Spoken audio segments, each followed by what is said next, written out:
Okay, welcome back.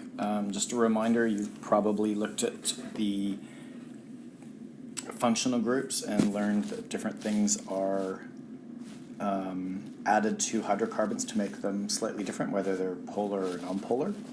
Today we're basically looking at building molecules and breaking them down, the biological molecules.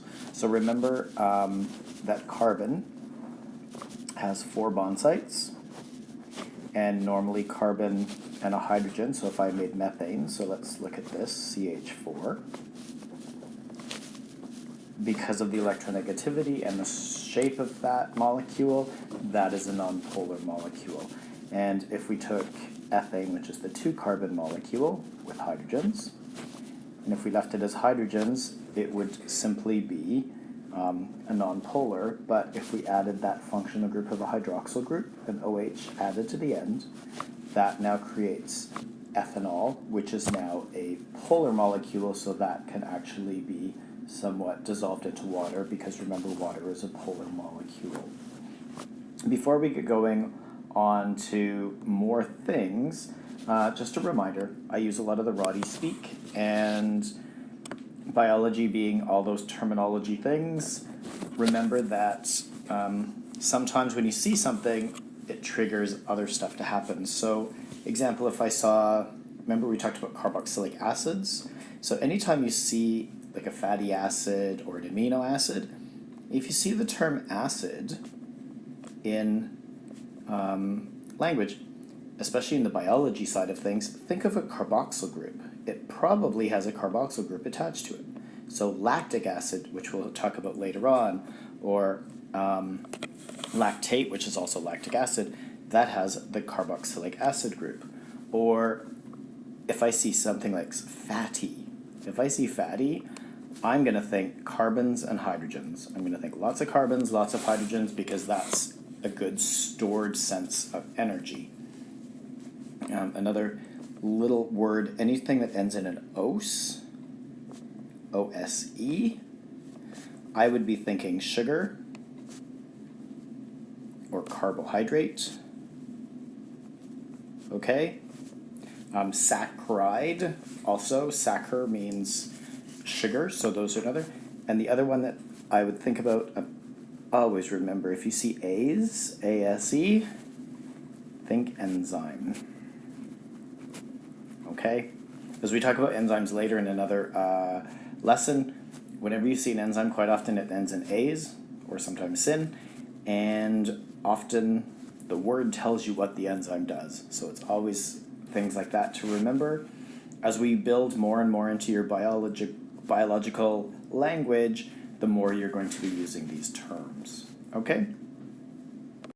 So we'll continue, and then slide when we're building and breaking polymers. So when you build a polymer, we give that term either dehydration synthesis or also known as condensation. And if you think about it, when you put things together, you're going to make water and you're going to synthesize or put it together. So an example would be, I'm just going to put something like this. There's a hydroxyl group at this end, and I'm going to join it to something like this. If I join those two together, we're going to dehydrate synthesize, and if you look at it, dehydration means we're going to produce water or remove it.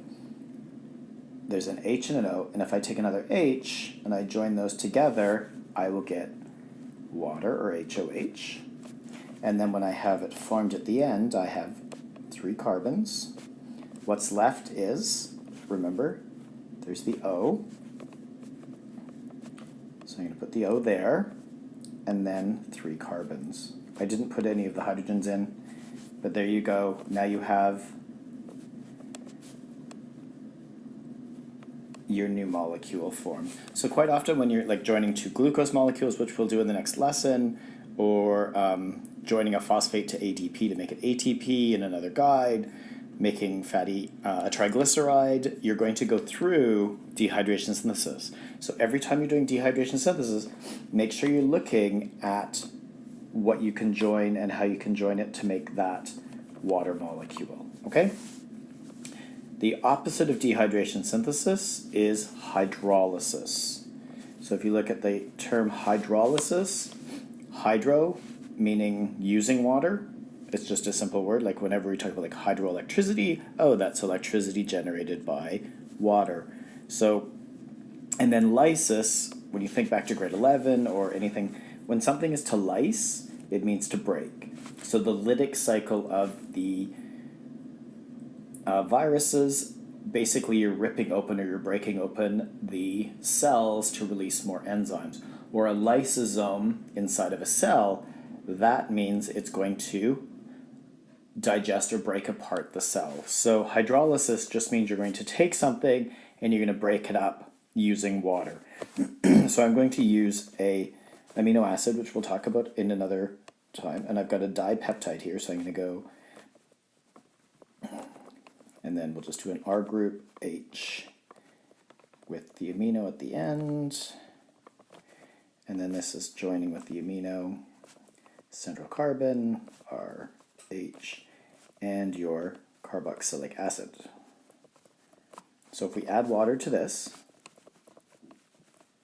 and we have the proper enzymes to do it, basically that water is going to go and break open that peptide bond, and then the amino acid, I'm just going to write one of the amino acids, is going to go N to H, H, central carbon stays the same, H, R group, and then C double bond O, OH.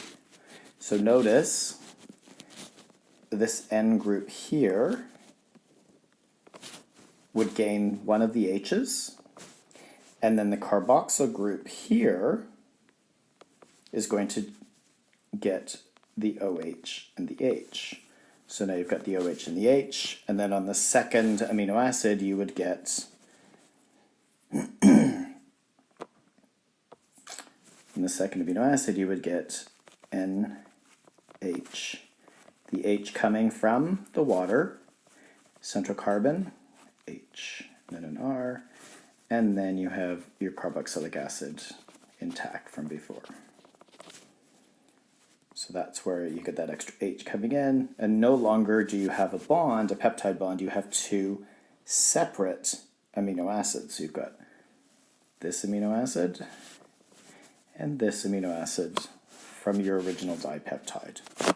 Okay, so hopefully that makes a little bit more sense. As we go on to the other lessons, the building and the breaking of polymers will become quite evident. Okay, we'll talk soon. Bye.